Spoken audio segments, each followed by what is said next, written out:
In John Maxwell's book, The 21 Irrefutable Laws of Leadership, he talks about momentum and how the saying, if you can't take the heat, then get out of the kitchen, doesn't quite get it right.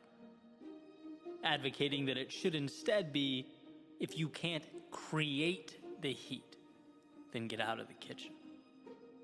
And being that we are all leaders in our own lives, I think he hits on something that none of us should overlook.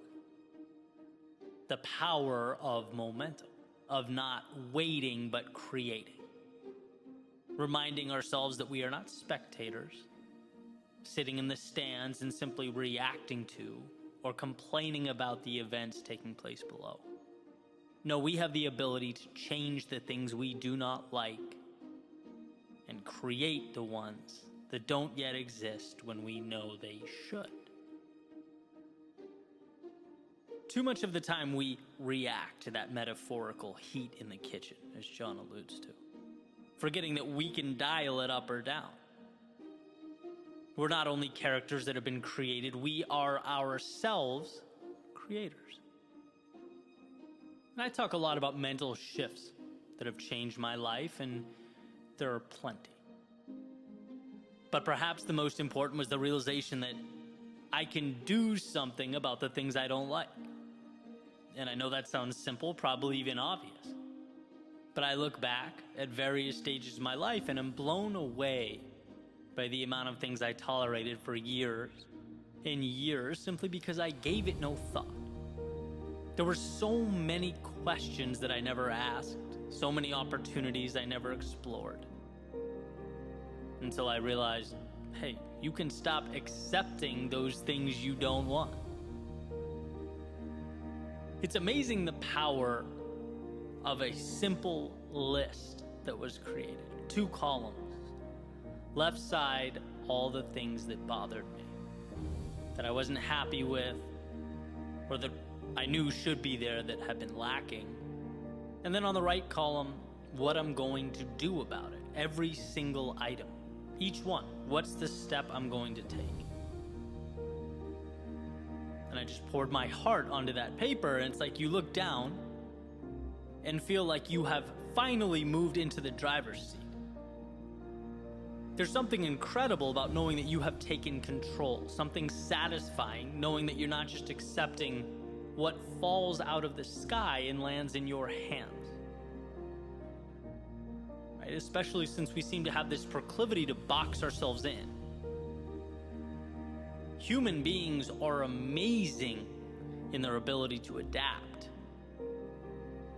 But the danger is when we adapt to and normalize a reality that falls short of what matters to us. The danger is in forgetting that nothing happens without momentum, and momentum is self-made. One of my favorite stories is about a man walking through the circus. And he sees these enormous elephants, each with one end of a rope tied around one of their legs, and the other end of that rope connected to a chair. The man, as he's walking by, he's curious, asks one of the trainers, hey, isn't that dangerous? Couldn't the elephant easily break free and get away if he wanted?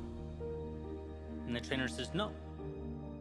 See, we started doing this when they were baby elephants. And when they were babies, they couldn't physically break free. They weren't strong enough.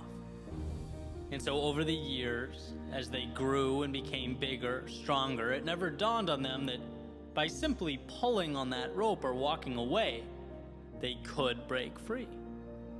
These chains might as well be invisible. And that's what they were, mental. The rope wasn't keeping the elephants to the chair, the elephants were keeping the elephants to the chair. And there's something there in that message for all of us. For some of us in this particular moment, maybe it's big picture. For others, maybe we're at a season of life where it's simply creating momentum in some type of smaller capacity. And I travel through these ups and downs personally all the time. I think that's a healthy thing. It's a sign that you're looking for that growth.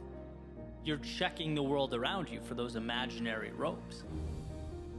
Recently, I went through a period where I just felt too long had gone by without something significant happening. I needed to create momentum. And so I asked, well, who was I reaching out to? How was I pushing myself? What was I doing that scared me? What was I doing that was growing? How could I take things up a level? All these little levers of opportunity are all around us, but we have to know to look for them, to see them and pull.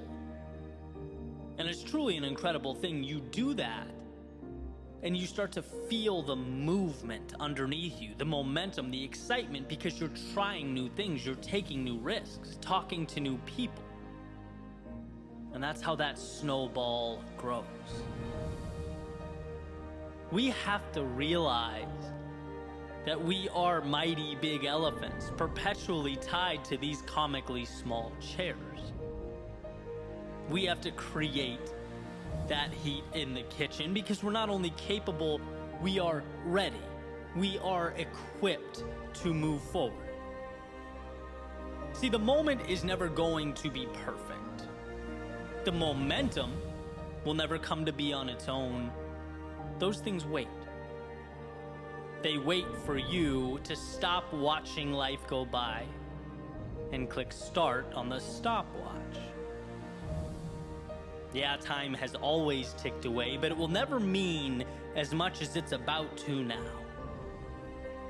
Tick tock whispers the opportunity, signifying that in order to evolve, we must decide we are bold enough to go where we have not yet gone and strong enough to leave some things behind, to choose to accept some discomfort in its impermanence instead of a regret that is forever.